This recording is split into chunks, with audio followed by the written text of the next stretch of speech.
ॐ नमो भगवते वासुदेवाय। ॐ नमो भगवते वासुदेवाय। ॐ नमो भगवते वासुदेवाय।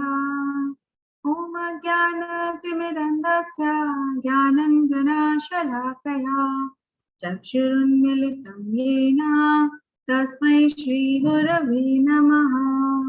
हरे कृष्णा कृष्णा कृष्णा हरे हरे, हरे राम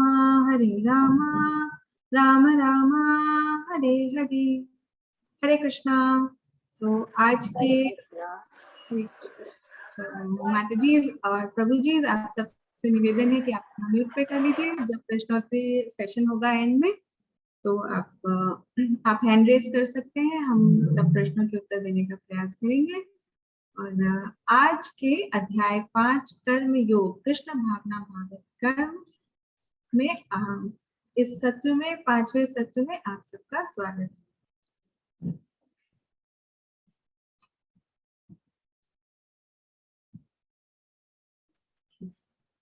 ये अध्याय 5 भगवद गीता यथारूप कर्मयोग कृष्ण भावना भागवत कर्म।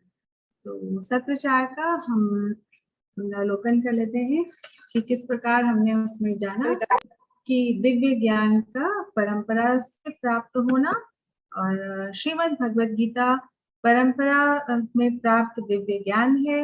और भगवान कृष्ण के अवतरण के दिव्य स्वभावों के बारे में हमने जाना। और भगवान और जीव की तुलना, भगवान अच्युत हैं जिनका कभी पतन नहीं होता। भगवान को सारे जन्मों की क्रियाएं याद रहती हैं, परंतु जीव भूल जाता है। और भगवान का शरीर जो है वो सच्चिदानंद है, और जो जीव है उसका जो जीव है वो कर्मों के बंधनों में बंधने के कारण विभिन्न शरीरों को ग्रहण करने के बाध्य होते हैं। The soul has to accept a body according to its karma. So भगवान के प्रकट होने के कारण, ये आज हमने प्रश्नोत्तरी में भी जाना कि परित्राणाय साधु नाम, सर्वप्रथम भगवान अपने भक्तों की प्रसन्नता के लिए प्रकट होते हैं और भगवान सबकी इच्छा पूरी करते हैं। भगवान कहते हैं ये यथा माम प्रपद्यन्ते तंस तथामि भजामि हम। आप जितने अनुपात में, जितने रेशियो में आप सरेंडर करेंगे, उसी के अनुसार, उसी के अनुपात में भगवान आपकी इच्छाएं पूरी करते हैं। इसलिए चाहे कोई इच्छा हो, चाहे इच्छा ना हो, या मोक्ष की कामना रखते हो, हम सबको भगवान की भक्ति करनी चाहिए। ज्ञान प्राप्त करने की विधि हमने जाना। कल भगवान ने बताया कि किस प्रकार हम प्रामाणिक गुरु की शरण ग्रहण करके और हम ज्ञान प्राप्त कर सकते हैं। और उसका क्या परिणाम होगा कि जो गुरु है वो आपको भौतिक नहीं, मटेरियल नहीं, बल्कि स्पिरिचुअल वर्ल्ड का जो इटर्नल ब्लिस है उसको फील करने, उसका एहसास करने में आपका मार्गदर्शन, आपका पथ प्रदर्शन करेंगे।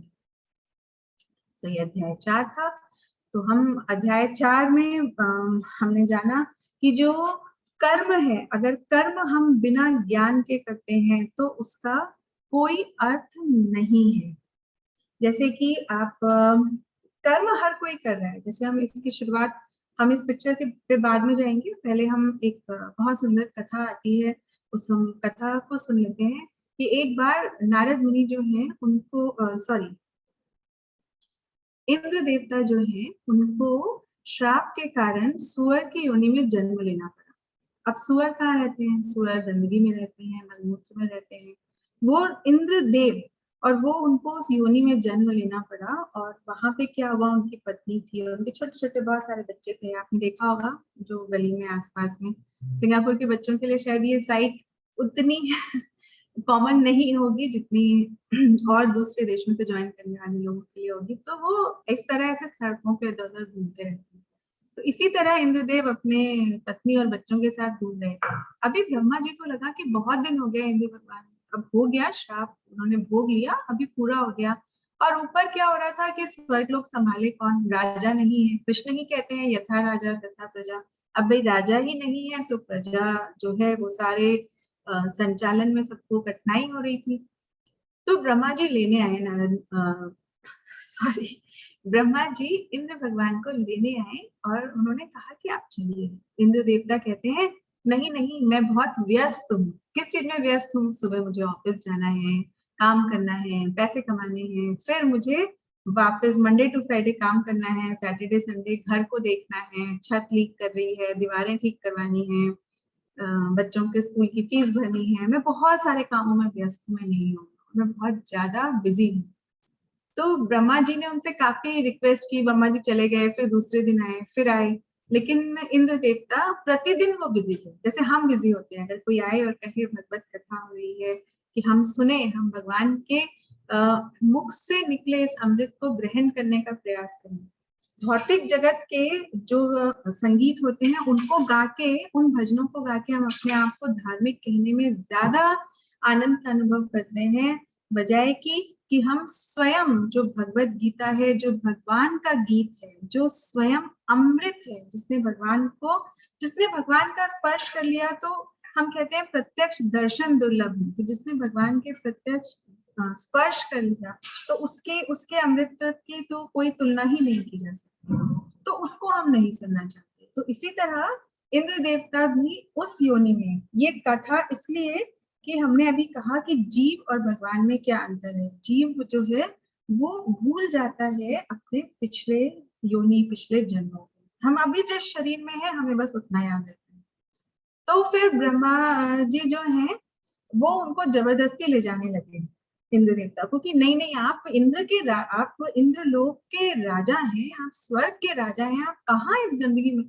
तो इंद्र देवता ने क्या किया, आप जानते हैं। अगर आपको आके कोई कहे आप कौन है, आपको पता है, आपको कहे कि आप ना आप इंद्र लोक के स्वामी हो, हम क्या कहेंगे? ओके ठीक है, छोड़ो जो भी है यहाँ, इसको यही छोड़ो, चलो हम आपके साथ चलते हैं, राइट। लेकिन जो जब हम इस मटेरियल वर्ल्ड में होते हैं तो हम इतने ज्यादा कंडीशन होते हैं, हम अपनी चीजों में इतने ज्यादा फंसे हुए होते हैं कि हमें जो इससे उच्च स्तर, जो दिव्य स्तर की भगवान की वाणी, हमें उसमें भी रुचि नहीं आती। तो इंद्र देवता ने क्या करा, वो ब्रह्मा जी को मारने दौड़े कि मैं अपने घर में छोटे छोटे बच्चों के साथ, बीवी के साथ, इतनी सारी मेरी बीवियां हैं, बच्चे हैं, मैं सबके साथ इतना प्रसन्न हूँ, और ये पता नहीं कौन आउटसाइडर है जो मुझे ले जाना है।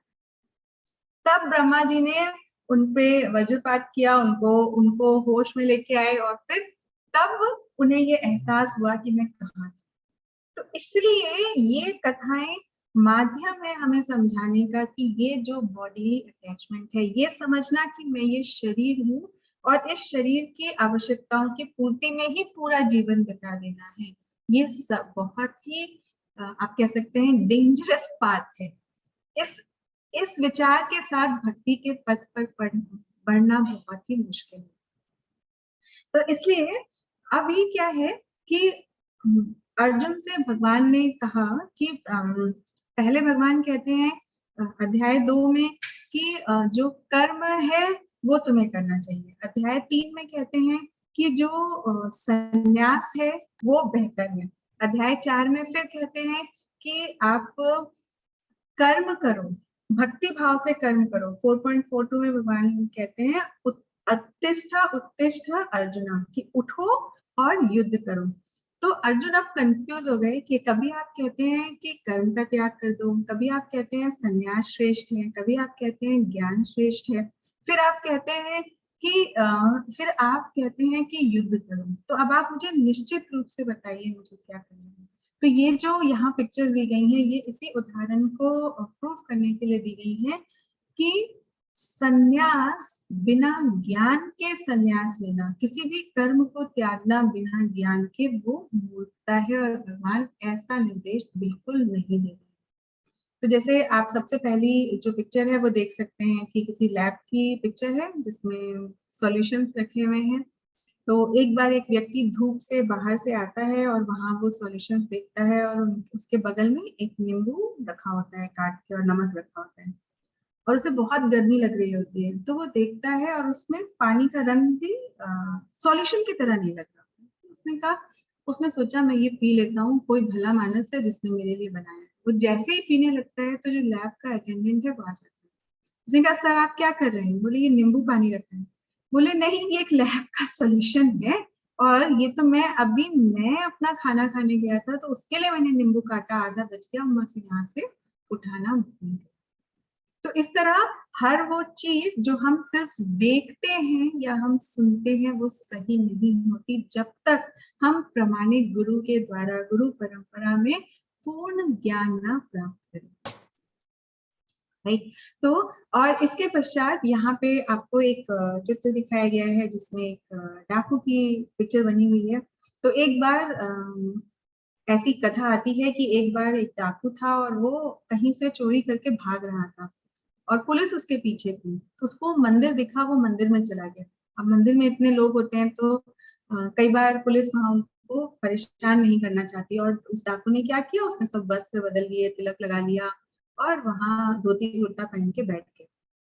वहां कथा चल रही थी, वहां स्वामी जी बता रहे थे कि जो वृंदावन धाम है वहां नंदलाल रहते हैं।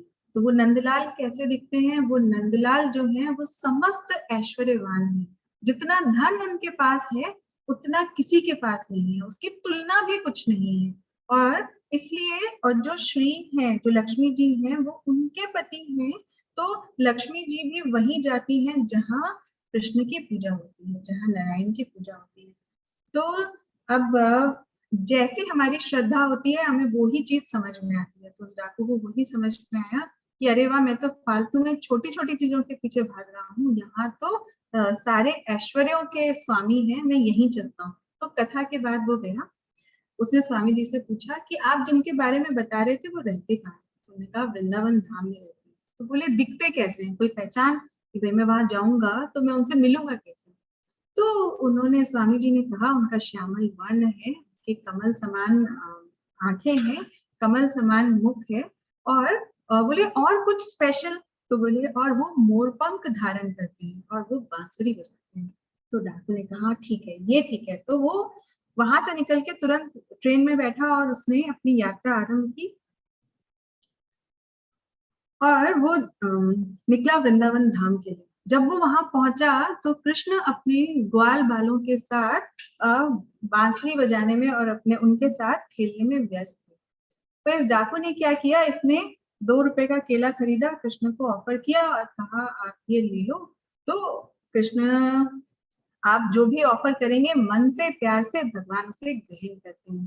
पूतना जब भगवान के पास आई तो पूतना ने क्या किया? पूतना क्या प्यार करने आई थी भगवान को, या भगवान को कुछ समर्पित करने आई थी? पूतना भगवान को विष देकर मारने आई थी।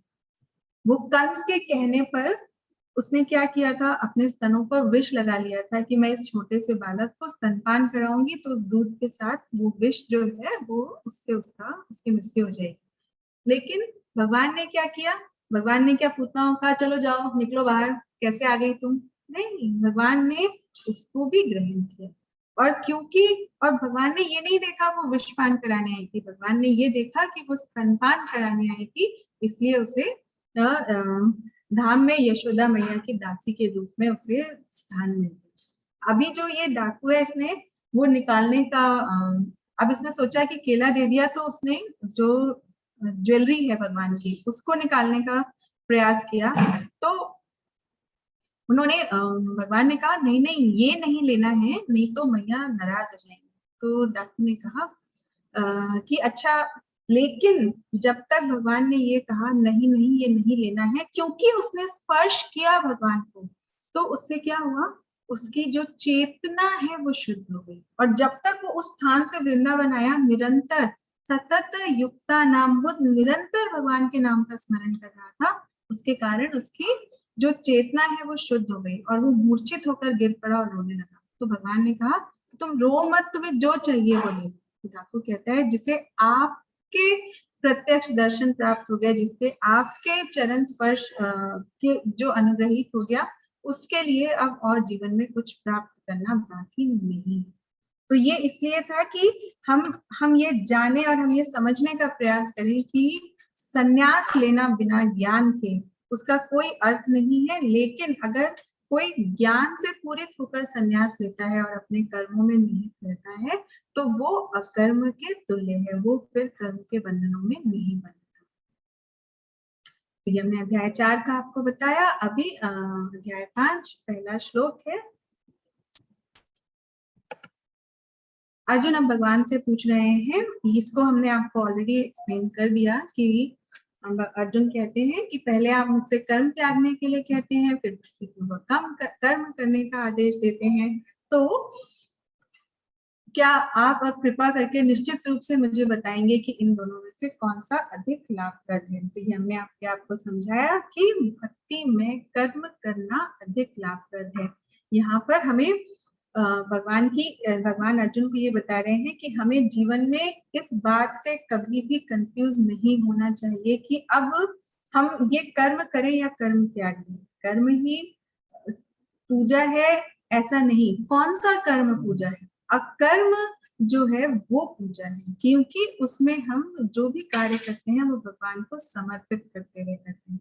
तो जैसे आप मानो कि अगर हम कॉलेज जाते हैं, राइट, तो हमारे पास 3 ऑप्शन है, या तो हम पढ़ाई नहीं करते, नो स्टडीज, दूसरा कि हम पढ़ाई एक कर्तव्य की तरह समझकर करते हैं कि जैसा कृष्ण ने हमारे लिए निहित किया है इसलिए हम करते हैं, तीसरा कि हम पढ़कर जीवन में सफल होकर हम ऐसा प्रयास करें, हम जीवन में आगे बढ़े कि हम चैतन्य महाप्रभु के जो ये मिशन है कि गली गली और गांव गांव में हरि नाम गूंजना चाहिए, इस मिशन का मैं एक सिपाही बनने का प्रयास करूंगा। तो ये 3 रास्ते हैं। तो जो पहला रास्ता है कि हमने सोचा हम कार्य नहीं करते हैं, तो ये रास्ता मूर्खतापूर्ण है, क्योंकि इसमें हम क्या कर रहे हैं, इसमें हम भगवान द्वारा प्रदत्त प्रकृति का सब कुछ इस्तेमाल कर रहे हैं, लेकिन रिटर्न में कुछ नहीं दे रहे। तो ऐसे कार्य करने को फिर हमने जाना था अध्याय 3 में, श्रील प्रभुपाद कहते हैं ऐसे व्यक्ति को चोर कहा जाता है कि सब कुछ प्रकृति से लेना लेकिन वापस कुछ नहीं देना। दूसरा कि जो हम पढ़ाई करते हैं कि हम अपने कर्तव्य की तरह, तो उसमें हम क्या कर रहे हैं, हम कृष्ण को याद करते हुए, उनके आभारी होते हुए हम पढ़ाई कर रहे हैं। तो कृष्ण कहते हैं कि ऐसे व्यक्ति कभी ना कभी, क्योंकि वो निरंतर ध्यान मग्न है, वो कभी ना कभी कृष्ण तक पहुंचेंगे जरूर, जीवन के परम लक्ष्य तक जरूर पहुंचेंगे। नाउ अब तीसरा, राइट, कि कृष्ण भावना भावित कर्म करना। तो जो ऐसा व्यक्ति है जो ये सोचे कि प्रत्येक कार्य जो है वो कृष्ण द्वारा प्रदत्त है, प्रत्येक परिस्थिति जो है वो कृष्ण द्वारा प्रदत्त है, तो मुझे उसमें, जैसे हमने कहा, संतुष्ट ये न केवल हर परिस्थिति में, कि अभी हम एज स्टूडेंट हैं तो हमें पढ़ाई करनी है, कल को हम यहाँ से कॉलेज से कुछ बन के निकलेंगे तो हमें जॉब करनी है, लेकिन हर चीज में हमें ये याद रखना है कि हमारे जीवन का परम लक्ष्य कृष्ण की संतुष्टि है। अगर हम किसी को उपहार बांट रहे हैं, हर बार हम बहुत सी चीजें देते हैं, तो इस बार हम भगवत गीता ही देंगे, हम लोगों को बताएंगे कि भगवत गीता क्यों देनी चाहिए और क्यों पढ़नी चाहिए।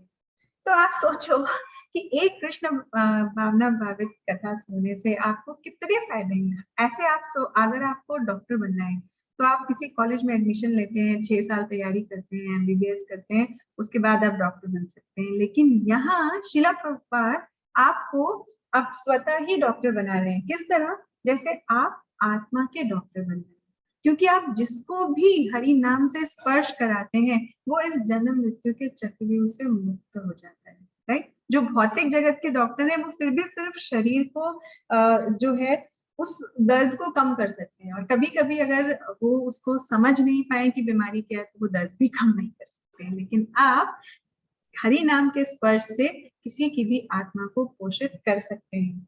दूसरा हमने कहा कि आप चैतन्य महाप्रभु के इस मिशन में आप सिपाही की तरह बन सकते हैं। सिपाही जो होता है किसी भी देश का होता है और वो उसकी बाउंड्री में सीमित होता है, लेकिन कृष्ण भावना जो है वो आपको अभय बना देती है, फियरलेस बना देती है। आप इस देश में, उस देश में, इस गांव में, उस गांव में, आप कहीं भी जाकर और भगवान के नाम का प्रचार कर सकते हैं और लोगों को मुक्त कर सकते हैं। वहां हम बंधन में बांधते हैं, यहाँ हम मुक्त कर सकते हैं। उसके बाद ये आपके 2 प्रोफेशन हो गए। तीसरा क्या हुआ, तीसरा हुआ कि आप इंजीनियर या इंटीरियर डिजाइनर बन सकते हैं, क्योंकि आप लोगों के शाश्वत घरों का निर्माण कर रहे हैं।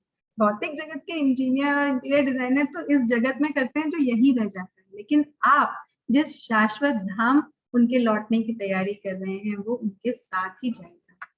और उसके बाद चौथा, बहुत सारे हैं लेकिन मैंने ये थोड़े से लिखे कि जैसे आप सब MBA के स्टूडेंट्स हैं, आप सब BBA कर रहे हैं, तो आप उनके घरों का मैनेजमेंट अच्छे से कर सकते हैं। किस तरह? अगर आप उनके दिलों से ईर्ष्या, द्वेष और जो मटेरियल वर्ल्ड के लिए अटैचमेंट है, lust, anger and attachment to material world, अगर आप ये कम कर सकते हैं तो आप क्या कर रहे हैं? उनकी सोशल, पॉलिटिकल और मॉनेटरी उनकी जो प्रॉब्लम्स है वो आप इटर्नली सॉल्व कर रहे हैं। तो इतने इतने सारे सर्टिफिकेट्स एक ही लाइफ में जमा करने के लिए आपको कम से कम 20 साल 30 साल की पढ़ाई चाहिए। लेकिन यहाँ आप जिस क्षण से आपने भगवत गीता हाथ में ली, आपने ये निश्चय किया कि आप हम भगवत गीता पढ़ेंगे, उस क्षण से आप लोगों को ये विश्वास कि एकले ईश्वर कृष्णा और सब भृत्या, कि आपके सिर्फ कृष्ण ही ईश्वर है और बाकी सब उनके दास हैं, इस भाव से जब लोग कार्य करना शुरू करते हैं तो आप उनको शाश्वत सुख की ओर मोड़ सकते हैं। सो अब आगे भगवान कहते हैं संन्यास कर्म योगश्च निश्रेयस भवो। श्री भगवान ने उत्तर तयोस्तु कर्म संन्यासात् कर्म योगो विशिष्यते। श्री भगवान कहते हैं कि मुक्ति के लिए तो कर्म का परित्याग तथा भक्तिमय कर्म दोनों ही उत्तम है। कि यहाँ पे हम समझने की बात ये है कि भगवान ये कह रहे हैं कि आप कर्म के फलों का त्याग करो, कर्म का त्याग नहीं करो। ये हमने अध्याय 2 में भी पढ़ा था कि जो जीवात्मा है वो कभी भी निष्क्रिय नहीं हो सकती, इनएक्टिव नहीं हो सकती, उसे निरंतर कुछ ना कुछ कार्य करने की आवश्यकता है। तो यहाँ पे दोनों के बीच का अंतर समझाया गया है कि जो भक्ति पूर्वक कर्म है और जो संन्यास है उसमें क्या डिफरेंस है, कि क्यों जो भक्ति पूर्वक कर्म है उसकी जो श्रेष्ठता है वो संन्यास से ज्यादा है। क्योंकि हम वहां भक्ति में कर्म में हम मन से भगवान को समर्पण करते हैं और संन्यास में हम अपने आप को रोकने का प्रयास करते हैं। कोई भी चीज जब हम उसको दबाने का प्रयास करते हैं तो वो जरूर वापस अटैक करती है। लेकिन जब हम किसी चीज को समझाते हैं, जैसे अगर छोटा बच्चा है उसको आप वो कह रहा है मुझे टॉफी खानी है और आप उसको डांट के बिठा दो तो आज कल परसों 3 दिन 4 दिन डांट खाएगा, 5वें दिन वो लेट जाएगा जमीन पे कि मुझे तो खानी ही खानी है। लेकिन अगर हम उसे रीजन देते हैं, कारण देते हैं, समझाते हैं कि तुम ज्यादा खाओगे तो दांत खराब हो जाएंगे, ज्यादा खाओगे तो ये नुकसान हो जाएगा, तुम्हें ही पेट दर्द होगा, तुम ही नहीं सह पाओगे, तो वो समझ के हो सकता है कि वो वापस जिद ना करें। तो उसी प्रकार हमारी इंद्रियों को जब हम ज्ञान के शस्त्र से उन्हें भगवान की दिशा में मोड़ते हैं, चाहे वो फिर पढ़ाई में हो, जीवन में सफल कैरियर बनाना हो या हमें अपना बिजनेस आगे बढ़ाना हो, प्रत्येक कार्य में जब हम कृष्ण को मध्य में रखते हैं तो वो कार्य की सफलता के जो चांसेस हैं वो कई गुना बढ़ जाते हैं। तो यहाँ आगे भगवान कहते हैं कि ज्ञान क्या है। तो ज्ञान ये है कि ना ही हमें कर्म के जो फल है उनसे घृणा करनी है और ना ही उनकी इच्छा करनी है। तो जो सन्यासी होता है वो क्या होता है? वो he is completely saturated in loving transcendental devotional service of the Lord. उसे किसी चीज से कोई फर्क नहीं पड़ता, वो ना घृणा करता है ना वो किसी चीज के प्रति अत्यधिक आसक्त रहते हैं, अत्यधिक अटैच्ड रहते हैं। तो यहाँ भगवान बताते हैं संन्यासस्तु महाबाहो दुःखम आप्तुम योगथा योग युक्तो मुनिर्ब्रह्मा न चिरेनाधिगच्छति। कि भक्ति में लगे बिना, ये जैसे हमने इस अध्याय की शुरुआत में ही कहा, बिना ज्ञान के, बिना भक्ति में ज्ञान के किसी भी काम का परित्याग करने से कोई भी सुखी नहीं बन सकता। लेकिन हम जब ये जान लें कि प्रत्येक वस्तु के मूल स्रोत कृष्ण है, तो अगर हम कृष्ण की प्रसन्नता के लिए कार्यरत रहते हैं तो इस प्रकार हम जो भी हमारे कार्य है, जो भी हमारी एंजाइटीज हैं उनको हम ओवरकम कर सकते हैं। कल मैंने एक शब्द कहा था उद्विग्नता, तो मुझे ऐसा फीडबैक मिला कि उसका अर्थ शायद आप सबको समझ नहीं आया। तो उद्विग्नता, मन की उद्विग्नता का अर्थ होता है कि मन की एंजाइटी, मन की एंशियसनेस। तो हम जो एंशियस होते हैं कि ये काम पूरा होगा कि नहीं होगा, इन होगा कि नहीं होगा, अगर हम ये फल अपनी तरफ से 100% दें और ये जो फल की इच्छा है ये हम प्रभु के ऊपर छोड़ दें, तो हमारे जो एंजाइटी है वो पेशेंस और सहनशीलता में परिवर्तित हो जाएगी, और इस तरह से हम सही और गलत निर्णय लेने के सक्षम हो जाएंगे। कि जब हम ये समझ लेते हैं कि प्रत्येक वस्तु भगवान का ही दिया हुआ रूप है, तो जीवन बहुत सरल हो जाता है। अब आप देखो, अगर आपको अपनी इंद्रियों को संतुष्ट करना है, तो होता क्या है कि आप अगर मान लीजिए आपको पिज्जा खाना है, तो क्या आप अपनी आंखों को देते हैं? देखा तो आंखों ने, सूंघा तो नाक ने, तो क्या आप आंखों को और नाक को अलग अलग आके देते हैं कि लो तुम भी सेटिस्फाई हो जाओ, तुम भी हो जाओ? थोड़ा सा कान को भी दे देते हैं क्योंकि कान ने किसी से सुना कि पिज्जा बहुत अच्छा होता है? नहीं, हम क्या करते हैं, हम मुंह को देते हैं, मुंह से पेट में जाता है और उससे पूरे शरीर को पोषण मिलता है। इसी तरह भागवतम कहती है, यथा तरुर्मूलनेश्चनेना लिप्यन्ति तत्सन्धभुजोपशाखा प्राणानुपारचयतेन्द्रियाणां तथैव स्वरहारनमच्युते च। यथा तरुर, जो वृक्ष है, क्या हम उसकी एक एक पत्ती को जाके अलग से देते हैं भोजन? नहीं, हम क्या करते हैं, उसकी जड़ों में पानी डालते हैं जिससे पूरे वृक्ष का सिंचन होता है, उसे पोषण मिल जाता है। तो उसी प्रकार जो रूप गोस्वामी है वो कहते हैं, अन्य अभिलाषिता शून्यम ज्ञान कर्मादि अनावृतम, कि ज्ञान और कर्म को साथ में चलते हुए, ये समझते हुए ही हम भक्ति के पथ पर आगे बढ़ सकते हैं कि अगर हम कृष्ण को प्रसन्न करते हैं तो बाकी सब चीजें उसके साइड इफेक्ट के रूप में अपने आप ही जो है वो eternal bliss you can feel, right? जैसे आप कोई मेडिसिन लेते हो, आपको कोई इंजेक्शन लगाया जाता है, आपको उसका फायदा पता हो चाहे नहीं पता हो, लेकिन उसका क्या होता है, उसका इफेक्ट होता है बॉडी में। उसी प्रकार आपको हरिनाम का जो साइड इफेक्ट है वो आपको पता हो चाहे नहीं पता हो, लेकिन जब हम हरिनाम लेते हैं तो वो स्वतः ही धीरे धीरे हृदय की शुद्धि करना आरंभ हो जाता है।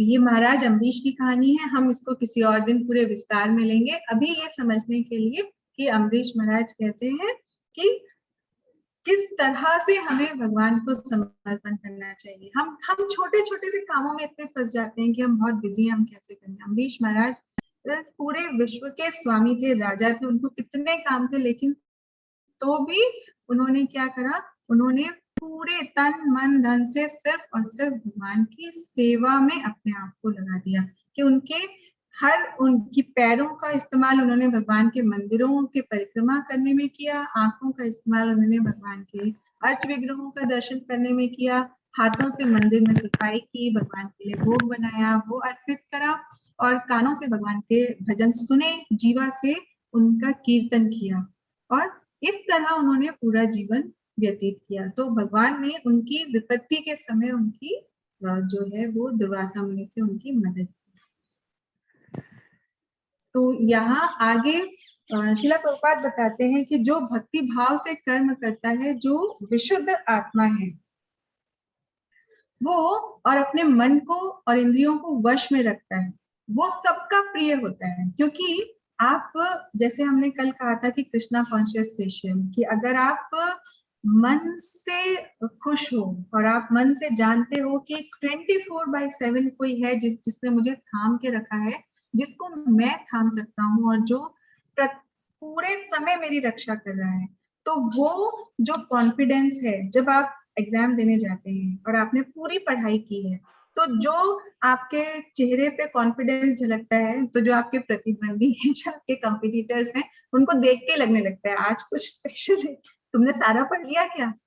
करेक्ट? तो उसी तरह से जब मन में ये विश्वास होता है कि अभय प्रदान करने वाले, फियरलेसनेस प्रदान करने वाले भगवान 24/7 ऑन कॉल है, कि मोबाइल भी चार्ज करने के लिए आपको इंटरनेट चाहिए होता है, लेकिन अगर आप प्रभु का नाम लेते हैं तो उसमें आप कहीं किसी रिमोट से रिमोट कॉर्नर में हो, भगवान से वहां कनेक्ट हो सकते हैं।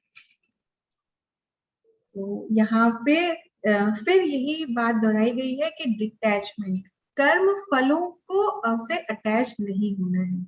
तो जैसे कमल का फूल होता है, कमल का फूल कहाँ खिलता है? कमल का फूल कीचड़ में खिलता है, करेक्ट। लेकिन आपने कभी देखा है कि कमल के फूल पे कीचड़ लगी हो, कमल गंदा हो गया हो? नहीं।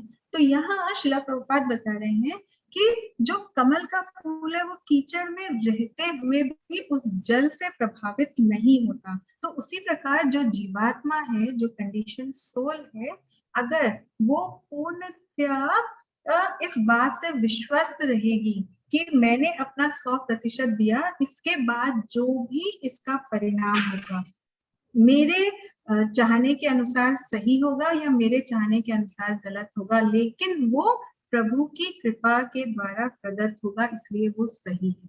तो जब हम इस प्रकार का भाव अपने हृदय में उत्पन्न कर लेते हैं, इस प्रकार का भाव रखते हैं, तो इस मटेरियल वर्ल्ड में रहते हुए भी हम स्पिरिचुअल ब्लिस और जो इटर्नल ब्लिस है उसको हम फील कर सकते हैं।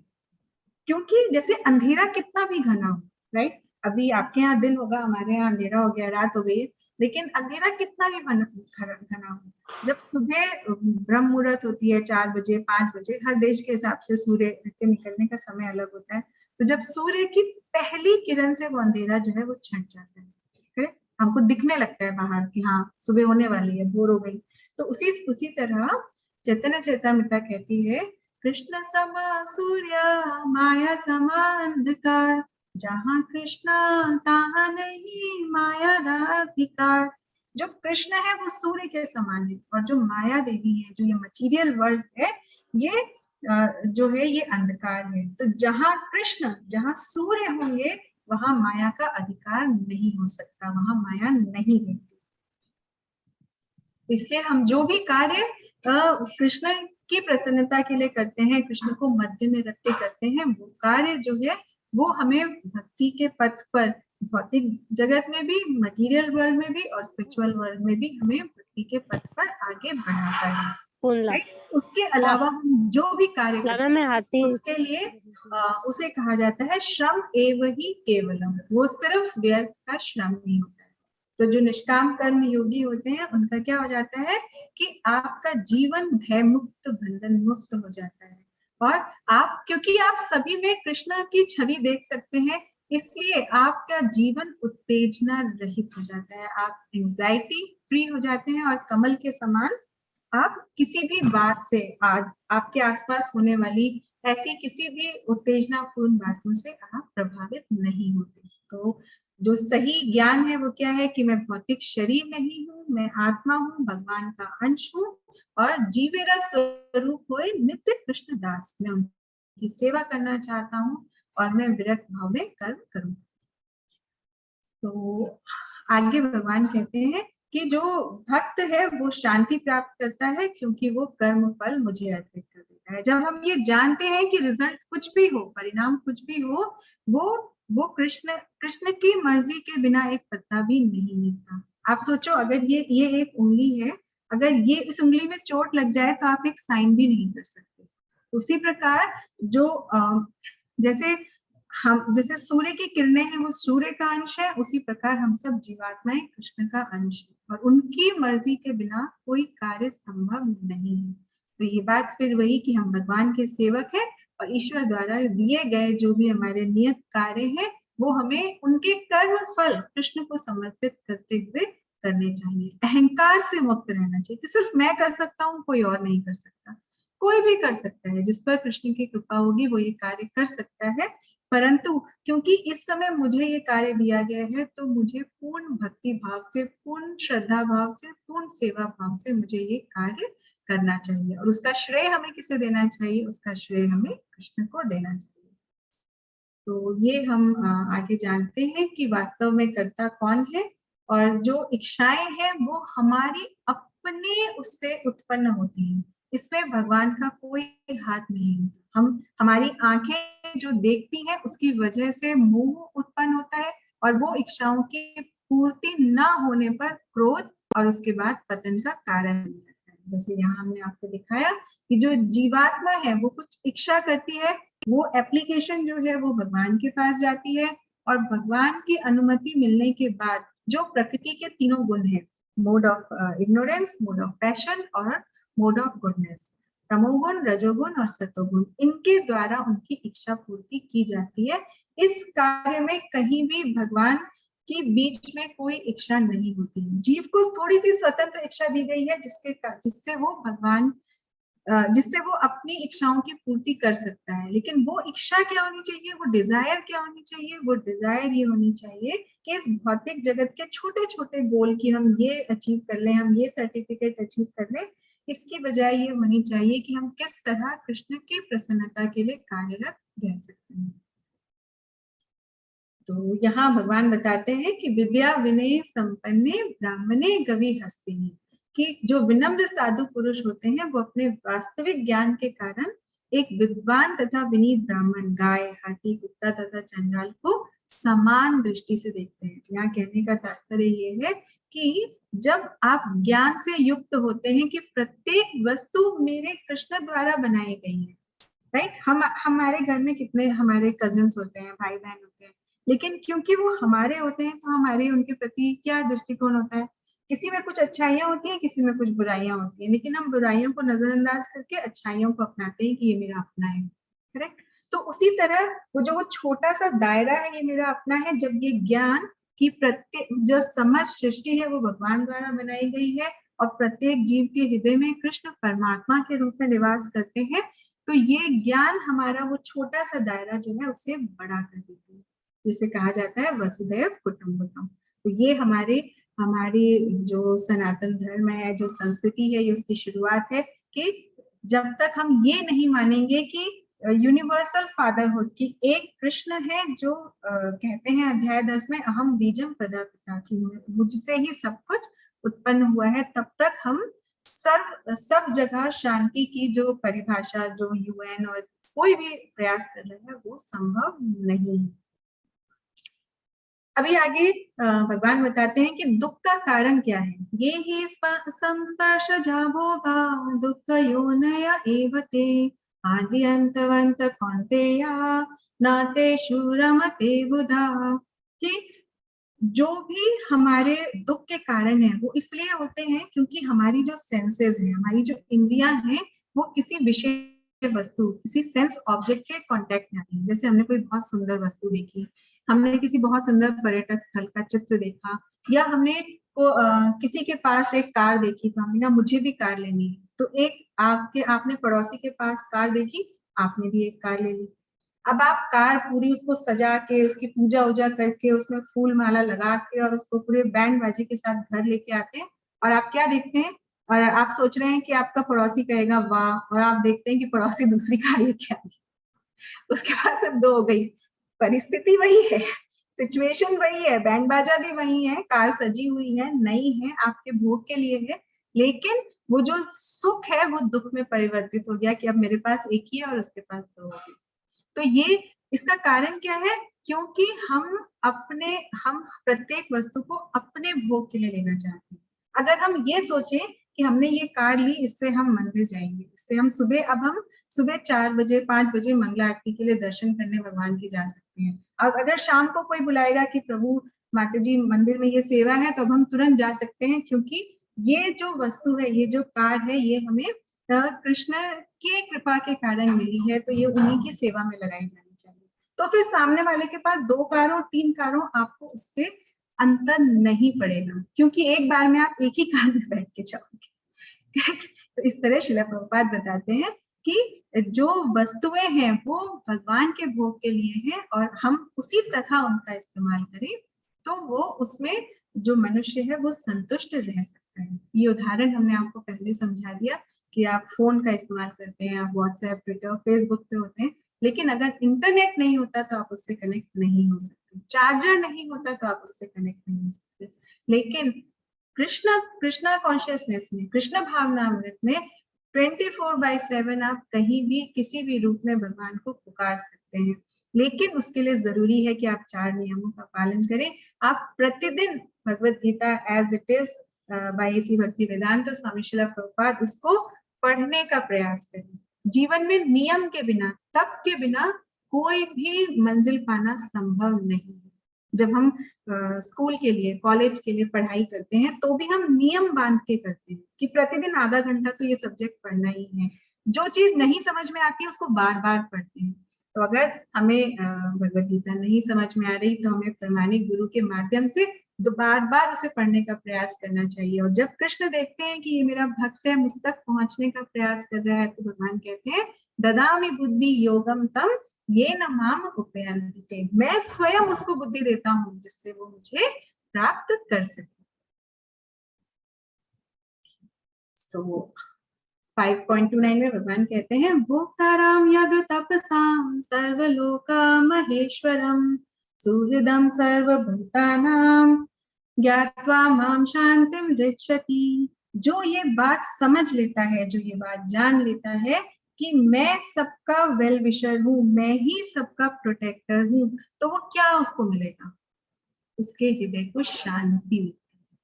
वो ही इस जगत में, इस दुखालय अशाश्वतम, इस भौतिक जगत, इस मटेरियल वर्ल्ड में रहता हुआ और वो स्पिरिचुअल ब्लिस को महसूस कर सकता है। इसलिए मनुष्य का क्या कर्तव्य है? तो आगे भगवान कहते हैं, भागवतम कहती है कि तस्मादेकेन मनसा भगवान सात्वतां पति श्रोतव्य कीर्तितव्यश्च ध्येयश्च पूज्यश्च नित्यदा। तस्माद एक न मनसा, एक ही मन से, पूरी तन्मयता से, पूरी तल्लीनता से, पूरे समर्पण से हमें क्या करना चाहिए? वो भगवान जो भक्तों के रक्षक हैं, वो भगवान जो सुहृद सताम है, जो सबके हृदय में रहते हैं, उन भगवान का श्रोतव्यश्च कीर्तितव्यश्च, सुनना चाहिए, कीर्तन करना चाहिए, पूजा अर्चना करनी चाहिए और प्रयास करना चाहिए कि हमारा मन बिना विचलित हुए हम हरि नाम का कीर्तन और हरि नाम का जप नित्य प्रतिदिन भगवान की सेवा में समर्पित कर सके। इसलिए आप सबसे निवेदन है कि अगर आप जीवन में किसी भी पथ में, चाहे वो कॉलेज हो, पर्सनल लाइफ हो, उसमें अगर आप लैग नहीं करना चाहते तो आपको ये जो शब्द है लैग, इससे दूर रहना चाहिए। लैग मतलब L for lust, A for anger और G फॉर ग्रीड। तो लस्ट, एंगर और ग्रीड, इससे आप दूर रहेंगे तो आप तस्माद एक न मनसा, आप पूरे भक्ति भाव से समर्पित होकर और भगवान की सेवा कर पाएंगे। और उसका साइड इफेक्ट, आप कोई मेडिसिन लेते हैं, पैरासिटामोल लेते हैं, तो उसका साइड इफेक्ट होता है कि फीवर कम हो जाता है। और जब हम हरि नाम लेते हैं तो उसका साइड इफेक्ट ये होता है कि जो भगवान है, जो सुहृद सताम है, जो सबके हृदय में निवास करते हैं, वो स्वतः ही हृदय के मैल को धीरे धीरे नष्ट कर देते हैं। और जब अंधकार को हम ज्ञान की रोशनी से काटते हैं तो जीवन में उज्ज्वलता आने से, चाहे वो कोई सा भी पथ हो, वो भौतिक डिजायर हो, वो मटेरियल डिजायर हो या स्पिरिचुअल डिजायर हो, वो जरूर भगवान पूरी करते हैं। आप सब नित्य भगवत गीता का पठन पाठन, भगवान के नाम का श्रवण कीर्तन करते रहें। ऐसी भक्ति वेदांत स्वामी शिला प्रभुपाद की जय। All glories to assembled devotees of Krishna. Thank you everyone for joining.